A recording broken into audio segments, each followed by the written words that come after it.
ఒకసారి నారదుల వారు కృష్ణుడి దగ్గరికి వచ్చారు. ఆయన ద్వారకలో ఉన్నారనమాట. అయితే కృష్ణుడు అన్నాడు, నాకు చాలా తలనొప్పిగా ఉంది, అసలు ఏం చేసినా సరే తలనొప్పి తగ్గట్లేదు, నాకు ఒక మందు తీసుకొని వస్తావా, దాంతో నా తలనొప్పి తగ్గుతుంది అని చెప్పారు.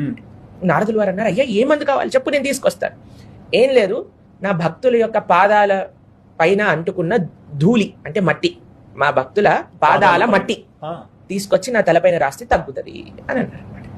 నారదుడు అన్నాడు, అమ్మో ఏంటయ్యా నువ్వేం అడుగుతున్నావు, నువ్వు సాక్షాత్తుగా భగవంతుడివి, నీకు ఎవరే భక్తుల యొక్క పాదాల మట్టి నీ తలపైన రాసుకుంటావా, అదొక్కటే మందు తీసుకొనిరా అని అంటారు. సరే అని ఆయన బయలుదేరుతాడు.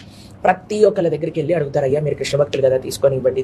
అందరూ అంటారు, అమ్మో మేము నరకానికి వెళ్ళిపోతాం, మేము ఇలా ఇస్తాం. యోగుల దగ్గరికి, మునుల దగ్గరికి, పండితుల దగ్గరికి, యజ్ఞ చేసే వాళ్ళందరి దగ్గరికి వెళ్తారండి. వెళ్ళి మీ ధూళి ఇవ్వండి అంటే మేము ఇవ్వం, మా నరకానికి వెళ్ళిపోతాం, మేము నరకానికి వెళ్తాం, స్వామి పైన నా ధూళి పెట్టడం ఏంటి అని అంటారు. సరే అని చివరికి అందరినీ అడిగేస్తారు, అందరూ ఇవ్వరు.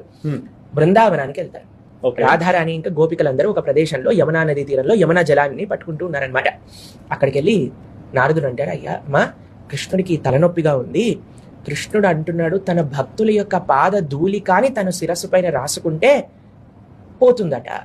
అనగానే గోపికలు శ్రీమతి రాధారాణి ఏం చేశారు తెలుసా అండి, వెంటనే వాళ్ళ పాదాలని యమునలో తడిపేసి అక్కడ ఉండే మట్టి పైన మొత్తం బొర్లి పాదాల నుంచి మట్టి అంతా తీసి నారదుడి చేతిలో పెట్టారనమాట. ఒకసారి నారదుల వారు కృష్ణుడి దగ్గరికి వచ్చారు. ఆయన ద్వారకలో ఉన్నారనమాట. అయితే కృష్ణుడు అన్నాడు, నాకు చాలా తలనొప్పిగా ఉంది, అసలు ఏం చేసినా సరే తలనొప్పి తగ్గట్లేదు, నాకు ఒక మందు తీసుకొని వస్తావా, దాంతో నా తలనొప్పి తగ్గుతుంది అని చెప్పారు. నారదుల వారు అన్నారు, అయ్యా ఏ మందు కావాలి చెప్పు, నేను తీసుకొస్తాను. ఏం లేదు, నా భక్తుల యొక్క పాదాల పైన అంటుకున్న ధూళి అంటే మట్టి, మా భక్తుల పాదాల మట్టి తీసుకొచ్చి నా తలపైన రాస్తే తగ్గుతుంది అని అన్నారు. నారదుడు అన్నాడు, అమ్మో ఏంటయ్యా నువ్వేం అడుగుతున్నావు, నువ్వు సాక్షాత్తుగా భగవంతుడివి, నీకు ఎవరే భక్తుల యొక్క పాదాల మట్టి నీ తలపైన రాసుకుంటావా, అదొక్కటే మందు తీసుకొనిరా అని అంటారు. సరే అని ఆయన బయలుదేరుతాడు.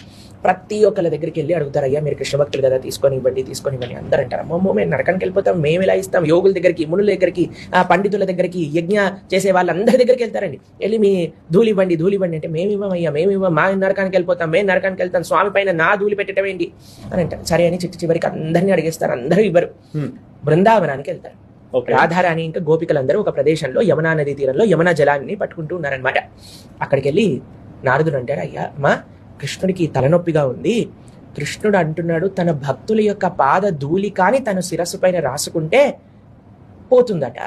అనగానే గోపికలు శ్రీమతి రాధారాణి ఏం చేశారు తెలుసా అండి, వెంటనే వాళ్ళ పాదాలని యమునలో తడిపేసి అక్కడ ఉండే మట్టి పైన మొత్తం బొర్లి పాదాల నుంచి మట్టి అంతా తీసి నారదుడి చేతిలో పెట్టారనమాట.